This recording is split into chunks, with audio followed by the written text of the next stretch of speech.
It used to be a rare thing for an Afghan soldier or Afghan cop to attack international forces, but lately it's become a steady, lethal wave. So bad that the chairman of the Joint Chiefs of Staff met in Kabul with NATO and the US Afghan commander this week. Is this a reality check? Is it time to go? If so, how? And if not, then when do we leave? With me in the studio is the editor of HuffPost World, Claire Richardson. Thanks for being here, Claire. Always great to have you. In our hangout, we have Carmen Gentile, a journalist who's spent time in Afghanistan, Larry Kotlikoff, a professor of economics at Boston University and a HuffPost blogger, Taufiq Rahim, a political analyst joining us from Dubai, and Zmarak Yousafzai, an Afghan-American in Washington, D.C. The question that I have, and I don't know the answer to it, is whether we actually have more Taliban today than we had when we started going into Afghanistan back about 10 years ago. Are we actually fighting Taliban or just Afghans in general who are tired of occupation? We clearly have less Taliban today than we did when we first moved in. The one thing that's a witness of that is the fact that they were in charge. They controlled Kabul. They controlled much of the country. Today they don't. They might control pockets of the country, and they might create trouble for the U.S. and NATO forces in certain places, but they're certainly not in control of the country. I think there are a lot of areas that Zmarak mentioned which aren't necessarily under the official control of the Taliban, but certainly under their influence.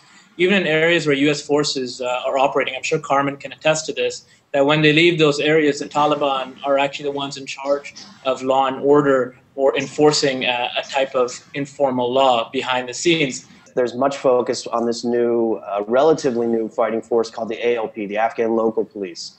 These are men recruited at the local village level in rural Afghanistan to be the guardians of their village to protect them from Taliban incursions. I think what's going to prove to be really influential is whether the American public continues to be willing to bankroll this whole project. The Afghan National Army is funded by the United States, and for the United States to continue providing that kind of support over the next 10, 20 years, whatever it takes to get a stable governance system in place before we withdraw, is going to really affect whether we slip back into a dirty civil war, whether it's, how well things are going to play out in Afghanistan. The fact that there are different warlords and that we might have a civil war really speaks to the point that I was trying to get at the beginning, which is I don't know who the Taliban is. We in this country like to have an enemy, and if we have one word for it, then it's easy for everybody to say, well, everybody that we're fighting is identical and they're all the Taliban.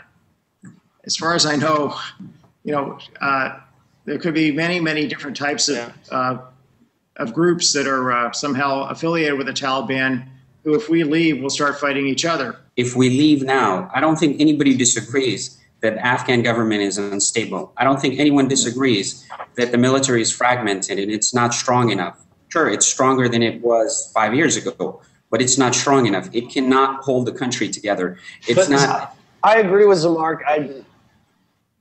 But guys, this is the longest U.S. deployment since the 28th and 21st century. The longest active conflict that the U.S. has been engaged in. It's not going to continue. It's over. And I think that doesn't mean you don't exit responsibly, but to talk as if this is going to go on, it's failing right now. It's failing even more. The example that Zmarak is using, that militias are fighting each other, precisely points to that failure. So I think everybody needs to be a little bit more constructive and work towards withdrawal, even if that's not tasteful, even if that's not preferred. That's the reality. Well, see, I see the opposite. I see the opposite. You talked about the Taliban influence in certain areas, and I talked about militia propping up. The reason why you have Taliban influence in some areas, the reason why you have militias propping up is the Afghan government and military is not there yet. I think, sure, I would like to withdraw, and I'm sure your average Afghan would like the U.S. to withdraw.